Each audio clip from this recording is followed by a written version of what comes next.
사람은 자면서도 다양한 꿈을 꾸는데요. 돼지 꿈을 길몽이라고 합니다. 이때는 복권을 사라 이런 말이 있습니다. 이가 빠지는 걸 흉몽이라고 합니다. 흉몽을 꾸면 아는 지인에게 안 좋은 일이 생길 수 있다. 그래서 사람은 흉몽보다 길몽을 꾸고 싶어 합니다. 저는 길몽과 흉몽을 동시에 꾼 적이 있습니다. 12월에 입대했는데요. 강원도 전방에서 6주간의 군사훈련을 받았습니다. 그곳은 영하 20도까지 떨어지는 추운 날씨였고 또 그 당시에는 취침 전에 얼차례가 일상화되어 있었습니다. 고된 훈련을 받고 잠자기 전에는 기합을 받을 때 순간 이런 생각이 들었습니다. 내가 군을 끝까지 잘 버틸 수 있을까? 그러다가 어느 날 잠을 잤는데 꿈에서 제가 죽은 겁니다. 그러다가 그날 아침에 기상을 알리는 음악 소리가 들려오는데요. 순간 잠을 깨면서 했던 생각이 지금도 떠오르는데요. 내가 살아있구나. 살아있다는 것이 정말 행복했습니다. 죽는 꿈은 흉몽입니다. 죽다가 살아난 것은 길몽입니다. 꿈을 깨고 내가 살아있다는 것을 알고 그때 느꼈던 감정은 행복감입니다. 그때 알았습니다. 힘들어도 살아있는 것이 좋구나. 하나님은 우리에게 복을 주실 때 그들에게 복을 주시는데 그들은 하나님이 주신 생명이라고 할 수 있습니다. 우리에게 생명을 주시고 그 생명에 복을 주십니다. 생명은 복입니다. 예수님은 생명이 천하보다도 귀하다고 말씀하십니다. 그래서 사람이 만일 온 천하를 얻고도 자기 목숨을 잃으면 무엇이 유익하리요? 예수님이 이 땅에 오신 목적을 말씀하시는데요. 양으로 생명을 얻게 하고 더 풍성히 얻게 하려는 것이라. 그리고 예수님은 생명을 더 풍성히 하고 그러기 위해서 자신의 목숨을 버리십니다. 이걸 타자를 위한 삶이라고 하고요. 이 타자를 위한 삶, 그 정점에는 십자가가 있습니다. 그러면 제가 생명의 소중함에 대해서 이야기를 했는데 깊이 묵상하면서 제가 발견한 게 있습니다. 내가 추구하는 생명이 있고 예수님이 추구하는 생명이 있는데 그건 결이 다를 수 있다는 겁니다. 성경은 생명을 추구하는데 내가 추구하는 생명과 성경에서 말하는 생명의 결이 다르다고 하면 그 차이는 어디에 있는 것일까? 성경은 예수님의 탄생을 이렇게 말씀합니다. 성령으로 잉태된 것이 나타났더니 예수 생명의 출발이 성령입니다. 그에게 잉태된 자는 성령으로 된 것이라 아들을 낳으리니 이름을 예수로 하라. 이는 그가 자기 백성을 그들의 죄에서 구원할 자이심이라 하니라. 예수의 의미가 생명을 구하는 구원자인데 그 씨앗이 성령이라는 겁니다. 예수의 생명은 철저하게 성령과 연결됩니다. 또 예수님은 세례를 받을 때에도 비둘기 같은 성령이 하늘에서 임하는 걸 경험합니다. 바울은 이스라엘이 바다 가운데서 세례를 받았다고 말하는데요. 바다 가운데는 홍해 사건을 말합니다. 그 홍해는 건너기 전에는 애굽의 백성이고 애굽 바로 왕의 통치를 받습니다. 홍해를 건너면서 하나님의 백성으로 하나님의 통치를 받습니다. 홍해를 건너기 전에는 애굽의 백성이 되고 홍해를 건너면서 하나님의 백성이 되는데, 그러면 세례는 무엇인가? 하나님의 백성으로 살아가는 삶의 전환점이라고 할 수 있습니다. 세례의 영적 의미는 나 하나님의 다스림으로 하나님의 백성으로 살길 원해요, 이런 고백이 있는데요. 예수님은 세례를 받으실 때 성경은 이렇게 기록합니다. 예수도 세례를 받으시고 기도하실 때 하늘이 열리고 성령의 비둘기 같은 형체로 우리 위에 강림하시더니 하늘로부터 소리가 나기를 너는 내 사랑하는 아들이라 내가 너를 기뻐하노라. 예수님이 세례를 받을 때 하늘에서 성령이 임하고요, 너는 내 사랑하는 아들이라 하늘 음성을 듣습니다. 하나님은 세례를 받고 믿음으로 살아가라고 하는데 이때 성령을 통해서 도와주십니다. 성령이 우리 안에 소멸되면 하나님의 자녀로 믿음으로 살아가기가 어렵습니다. 구약은 하나님의 백성으로 출발하는데 신약을 보면 세례를 통해서 하나님의 자녀로 축복됩니다. 그래서 예수님이 세례를 받으실 때 너는 내 사랑하는 아들이라 내가 너를 기뻐하노라.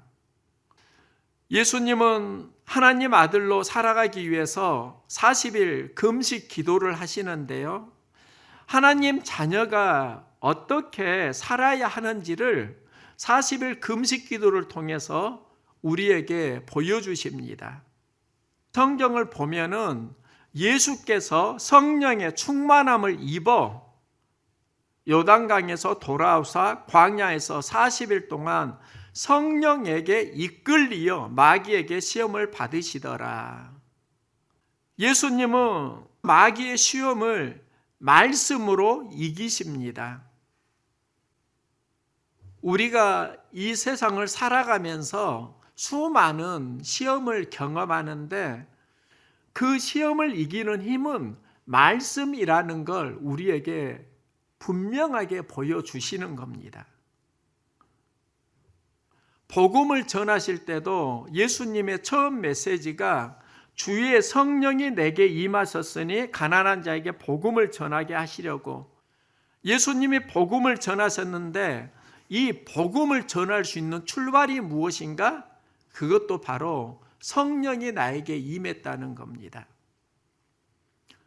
예수님은 십자가에 죽으시고 다시 살아나서 하늘로 승천하시기 전에 제자들에게 말씀하시는데요, 예루살렘을 떠나지 말고 아버지께서 약속하신 것을 기다리라.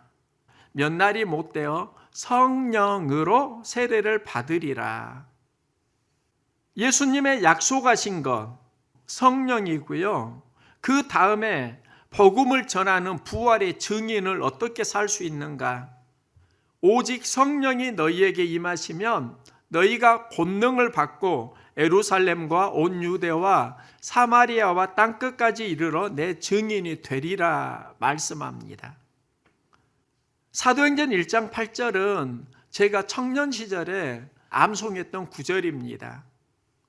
그때 품었던 마음은 땅끝까지 복음을 전하여야 한다, 여기에 초점을 두었습니다. 그런데 사역을 하면서 제가 깨달은 것은요, 성령을 받으라입니다.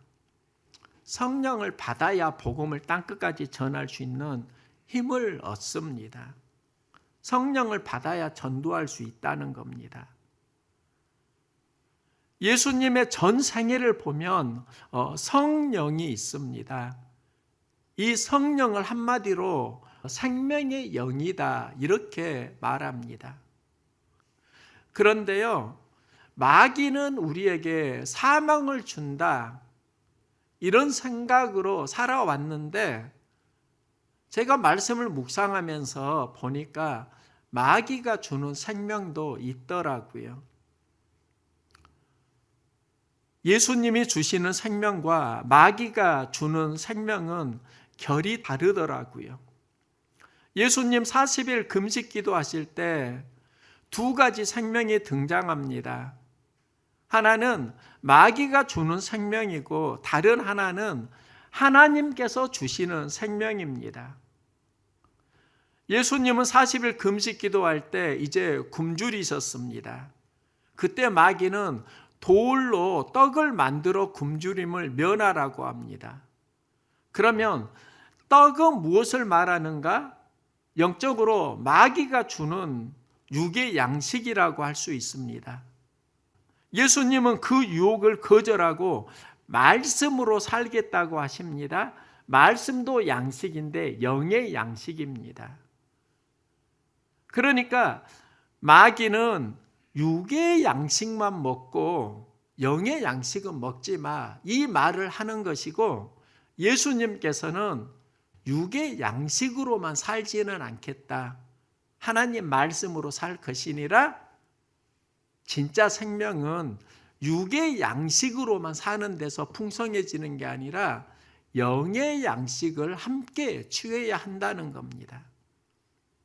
많은 이들이 생명력을 잃어버린 이유가 있습니다. 마음을 잃어버리고 정신을 잃어버리고 스피릿을 잃어버리는 그 이유가 무엇일까 보니까 육의 양식으로만 살아가기 때문입니다. 말씀이 들어오지 않고 말씀이 통하지 않기 때문입니다. 그게 마귀가 주는 생명입니다. 예수님께서는 육의 양식을 부인하는 게 아니라 육의 양식에 영의 양식이 더해져야지 한다는 걸 강조하고 계시는 겁니다. 그때 마귀는 육의 양식으로 살아, 그러면서 나에게 경배하면 천하만국의 모든 권위와 영광을 주겠다고 합니다. 천하만국의 권위와 부와 명예, 이것은 우리 육이 추구하는 쾌락이고 소유와 명예욕이라고 할 수 있습니다. 세상은 우리에게 계속 소유와 명예욕을 취하라고 유혹합니다. 육의 삶을 사는 사람은 소유와 명예욕으로 살아갑니다. 이때 예수님은 하나님만을 경배하겠다, 하나님을 예비하는 삶을 살겠다는 겁니다. 영은 어디에서 살아나는가? 예배가 살아날 때 영이 살아납니다. 마귀는 또다시 유혹합니다. 내가 하나님의 아들이거든 성전 꼭대기에서 뛰어내리라. 자기를 과시하고 허영심을 부추깁니다. 이게 육에 속한 사람의 특징입니다. 예수님은 마귀의 유혹을 거절하시고 나는 하나님을 시험하지 않겠다고 합니다. 이건 영의 삶을 말합니다. 영의 사람은 하나님을 예배하고 경배하지만 하나님을 시험하지는 않습니다. 마귀가 주는 생명과 예수님이 추구하신 생명에는 차이가 있습니다. 마귀는 육의 생명만으로 살아. 예수님은 육의 생명만으로 살면 안 돼. 영의 생명으로도 살아야지 돼. 영의 생명이 우리의 삶 가운데 함께 할 때 생명이 풍성해진다는 겁니다. 그런데 마귀는요, 육의 생명으로만 살라고 계속 우리를 유혹하고, 그래서 우리는 쾌락을 추구하고, 그러다가 결국은 죄의 싹은 사망이요, 생명을 잃어버리게 됩니다. 바울은 육의 생명에서 오는 갈등을 솔직히 고백하는데요. 내 육신에 선한 것이 거하지 아니하는 줄을 아노니 오남은 내게 있으나 선을 행하는 것이 없노라. 육신의 삶은 선을 행할 수 없고, 그러면서 악을 행하게 됩니다. 그래서 바울은 오남은 내게 있으나 선을 행하는 것이 없다. 육의 생명을 경험하고 탄식합니다. 이 상황 속에서 하나님께 기도하고요. 우리를 사랑하시는 이로 말미암아 이제는 넉넉히 이긴다. 이렇게 고백합니다. 육의 생명을 이기는 힘은 예수 안에 있는 성령을 의미합니다. 그래서 그리스도 예수 안에 있는 자에게는 결코 정죄함이 없나니 그리스도 예수 안에 있는 생명의 성령의 법이 죄와 사망의 법에서 너를 해방하였습니다. 죄와 사망의 법은 우리 육이 경험하는 생명이고 생명의 성령의 법은 성령을 통해서 우리의 영이 살아나는 걸 의미합니다. 육은 쾌락을 추구하고 그 쾌락의 종착역은 악이고 죄이고 사망인데 이걸 바꿀 수 있는 힘이 무엇인가? 예수 안에 있는 성령을 통해서 가능하다는 겁니다. 우리는 모두 다 육의 생명을 가지고 살아갑니다. 이때 영의 생명이 산 사람이 있고 영의 생명이 죽어가는 사람이 있습니다. 육의 생명은 본능에 충실합니다. 쾌락을 추구합니다. 쾌락을 추구하다가 서서히 영이 죽어갑니다. 쾌락이 무엇일까? 제가 잠시 생각을 해보니까 라면과 같은 속성이 있더라고요. 제가 어렸을 때 처음 먹은 라면을 지금도 기억합니다. 어머니께서 그 당시에 45원짜리 라면을 끓여주셨는데요. 이렇게 맛있는 음식이 있구나. 그 다음에 그 맛을 기대하고 먹었던 때가 있습니다. 맛있었습니다. 그런데 처음에 먹었던 그 맛은 아니더라고요. 처음은 맛있었는데 그 맛이 서서히 약해지고 그러면서 지금은 피하는 음식이 되었습니다. 근데 라면을 보면서 그런 겁니다. 처음에는 굉장히 큰 기쁨과 쾌락을 주지만 시간이 지나면 처음과 같은 행복을 주지는 못합니다. 육의 생명의 특징에는 처음에는 달콤하지만 오래가지 못한다는 겁니다. 그래서 인생은 의미와 가치를 만나야 합니다. 의미와 가치는 영의 양식이라고 할 수 있습니다. 의미와 가치를 만날 때 우리 영은 보람을 느낍니다. 보람을 느끼면서 사는 인생은 행복하지만 쾌락을 추구하면서 살아가는 인생은 결국은 더 큰 고통을 경험하게 됩니다. 그래서 생명은 의미와 가치를 만날 때 살아납니다. 바울은 자신이 경험한 생명에 대해서요, 우리가 살아도 주를 위해 살고 죽어도 주를 위해 죽나니 그러므로 사나 죽으나 우리가 주의 것이로다. 예수 이름에 생명의 의미와 가치가 있다는 걸 바울은 발견한 겁니다. 그래서 나의 달려갈 길, 주 예수께 받은 사명, 하나님의 은혜의 복음을 증언하는 일을 마치려 하면은 나의 생명을 조금도 귀한 것으로 여기지 아니하노라. 바울은 육의 생명이 아니라 예수 생명의 삶의 가치와 의미를 발견했다는 겁니다. 육의 생명으로만 살면 쾌락을 추구하고 그 결과는 죄를 짓고 사망을 경험합니다. 성령이 인도하는 생명을 바울은 경험하면서 세상을 이길 수 있는 생명의 삶을 경험합니다. 영의 생명으로 삶의 의미와 가치를 만날 수 있기를 소망합니다. 삶은 의미와 가치를 만날 때 행복을 경험하고 유혹과 쾌락을 경험할 때 나중에 더 큰 고통을 경험하게 됩니다. 그래서 성경은 믿음으로 살리라 말씀합니다. 성경에서 말하는 믿음은 예수를 영접하는 믿음입니다. 예수를 영접하면 우리에게 새로운 생명을 주십니다. 영접하는 자, 곧 그 이름을 믿는 자들에게는 하나님의 자녀가 되는 권세를 주셨다. 예수를 영접하면 우리는 하나님 자녀가 됩니다. 예수를 믿을 때 우리가 받을 수 있는 최고의 선물이 나 이제 하나님 자녀로 사는 삶입니다. 계팔자, 상팔자라고 하는데요. 계팔자가 상팔자이기도 하지만 계팔자가 참 어려운 견생이기도 합니다. 계팔자가 주인을 만나느냐 못 만나느냐에 따라서 달라집니다. 제가 어릴 때 이때는 반려견이라는 개념이 없었습니다. 그런데 오늘날은 개를 반려견이라고 합니다. 개는 주인을 만날 때 팔자가 달라집니다.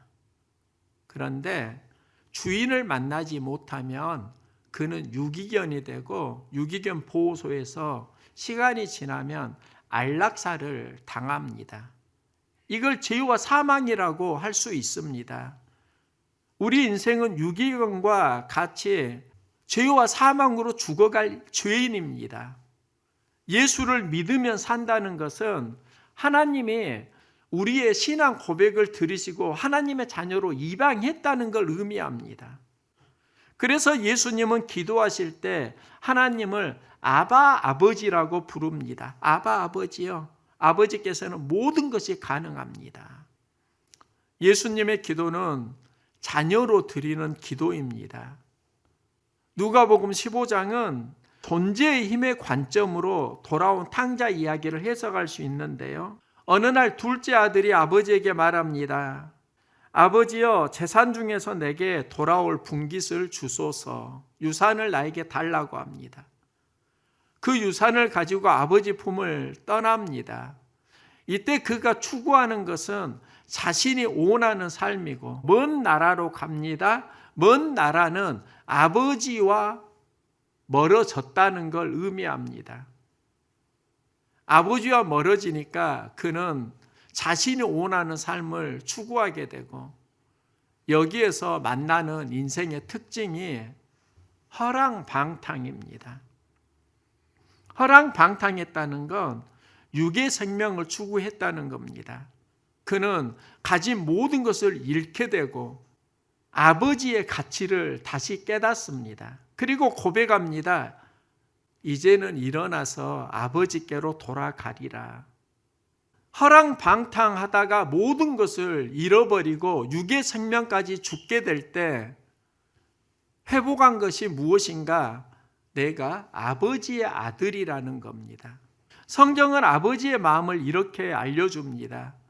그가 돌아올 때 아버지께서 기다리시고요. 제일 좋은 옷을 내어다가 입혀주고 손에 가락지를 끼워주고 발에 신을 신기우고 살찐 송아지를 잡아 우리가 먹고 즐기자. 아버지는 아들이 돌아올 때 기쁨으로 맞이해 줍니다. 그가 왜 환영을 받는가? 이유는 아들이기 때문입니다. 우리 인생 가운데 존재의 힘이 굉장히 크더라고요. 자녀를 키우면서 다양한 경험을 합니다. 수년 전 어버이날에 했던 경험인데요. 지금은 아이들이 제법 컸지만 초등학교 시절에 어버이날이 되면 손편지와 용돈 그리고 영상편지를 준 적이 있습니다. 그런데 저에게 인상 깊은 선물이 하나 생각납니다. 딸이 저에게 쿠폰 4장을 주었습니다. 그리고 그 쿠폰의 유효 기간은 1년이었는데요. 그 쿠폰은 내용은 이랬습니다. 한 달에 한 번 소원 들어주기 쿠폰. 아빠가 소원을 말하면 내가 들어줄게. 또 하나는 심부름 쿠폰. 일주일에 한 번 심부름을 시킬 수 있다. 또 하나는 핸드폰 금지 쿠폰. 일주일에 한 번. 핸드폰을 하지 말라고 하면 하지 않겠다고 하면서 주었던 쿠폰입니다. 또 하나는 스킨십 쿠폰입니다. 뽀뽀, 아빠 침대, 비타민, 하루에 한 번. 저에게 가장 인상 깊은 것은 스킨십 쿠폰입니다. 뽀뽀는 볼 터치입니다. 아빠 침대는 잠자기 전에 아빠 위에 눕습니다. 그리고 하루 일과를 이야기 나누면서 뭐가 좋았는지, 뭐가 슬펐는지 그걸 대화하는 겁니다. 또 비타민은 안아주는 허그를 말합니다. 비타민 하면 이렇게 안아주기입니다. 그런데 이 쿠폰에는 하나의 특징이 있습니다. 가족일 때만 가능한 쿠폰입니다. 가족이 아닌데 뽀뽀를 하고 안아주고 안기면 어색한 만남입니다. 우리는 예수를 믿는 그리스도인입니다. 예수를 믿을 때 하나님은 우리 인생을 축복해 주시는데 이때 우리에게 예수 이름 쿠폰을 주십니다. 예수를 영접하면 우리는 하나님의 자녀가 됩니다. 그러면서 육의 생명으로만 살아가는 인생을 영의 생명으로 다시 초대해 주십니다. 예수를 믿으면 우리 죄를 사해 주시고 하나님 자녀로 축복해 주십니다. 육의 생명으로만 살아가면 쾌락을 추구하고 죄와 사망으로 가는데 예수님께서는 성령을 보내주시면서 영의 사람으로 살아갈 수 있는 힘과 용기를 주십니다. 어떻게 육의 생명이 영의 생명으로 새로워질 수 있는가? 육의 생명은 의지를 가지고 영의 생명으로 전환되는 게 아닙니다. 예수를 믿고 성령을 받을 때 성령님께서 인도해 주시는 겁니다. 예수는 하나님 주시는 최고의 선물입니다. 예수님 주시는 최고의 선물은 생명입니다. 마귀도 우리에게 생명을 줍니다. 육의 생명으로 살라는 겁니다. 예수님은 육의 생명으로만 살지 말고 영의 생명으로 살라고 성령을 보내주시고요. 하나님 자녀로 어울리는 삶을 살도록 도와주십니다. 우리는 예수 안에서 가족입니다. 하나님의 자녀로 하나님 주시는 생명의 삶을 함께 살아갈 수 있기를 소망합니다. 떡으로만 살지 말고 말씀 먹고 영의 생명으로 하나님 자녀로 살아갈 수 있기를 응원합니다.